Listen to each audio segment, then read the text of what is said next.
Okay, guys, it's Brian again, and here to talk about my shave of the day today. Today I used some products that I got again in the group of soaps, the lot of soaps that I bought off the Wet Shaving Enablers Facebook group, and the soap and the aftershave I used today were two big components of the reason why I bought that lot of soaps. These are soaps it's soaps and an aftershave I've been wanting to try for a while, and so I finally found an opportunity to do that for a really good price. So without further ado, today before I get to the soap, I did use my Semogue 1438 today, and you'll see this brush a lot in my shave of the days. And this brush has a lot of backbone. It's probably got the most backbone of any brush that I have, being that it's just a bore. My Semogue Owners Club 2012 does have pretty good backbone, but this one here, a lot of backbone. And for this soap that I used today, I used WM Neumann and Company's 1911. And this soap is a fairly hard soap. I mean, I'm pressing on this and I'm not indenting it at all. So when I go to load my brush, I want something that's going to kind of dig into that a little bit more than, let's say, my Escali Badger would or my Rodney Badger would. I want something that's really going to get down into that soap. Now, I absolutely love the scent of this soap. It's just got this. I mean, they describe it as kind of this Western scent, and I guess I just buy into the hype. But it's just got this really nice, manly scent. And the only thing I was really concerned about this when I got this soap was I was worried that how it was going to lather, because I'd heard some guys have problems lathering it. But then I read, as long as you soak the soap, basically bloom it, you won't have any problems. And I haven't.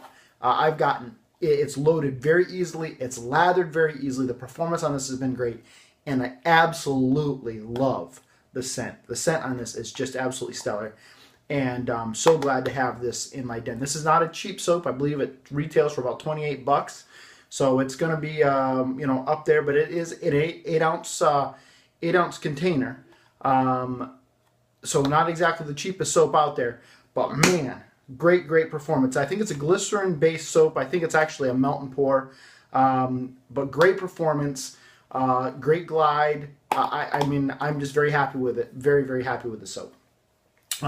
If I had one complaint about it, it's just me trying to get the soap dialed in. I've got very hard water, and so my second pass using this soap hasn't been as good as the first pass.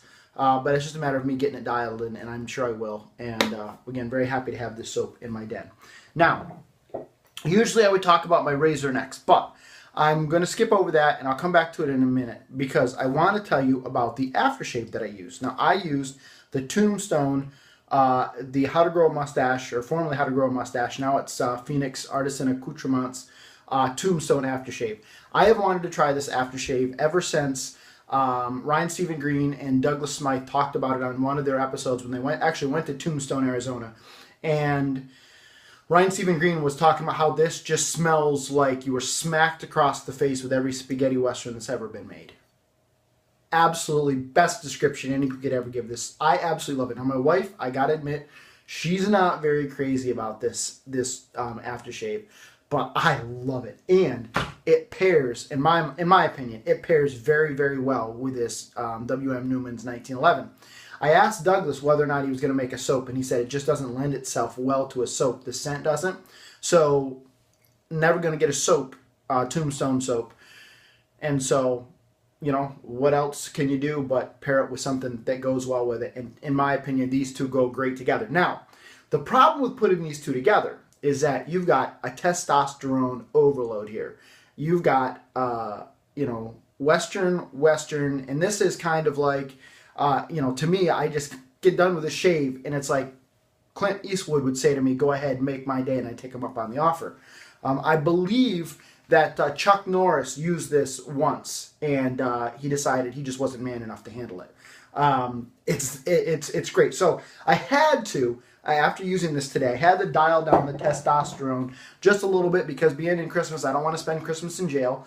And so I today went with my Lady Gillette. Now this is a very meaningful razor to me, because this is a razor that came out of my grandfather's house.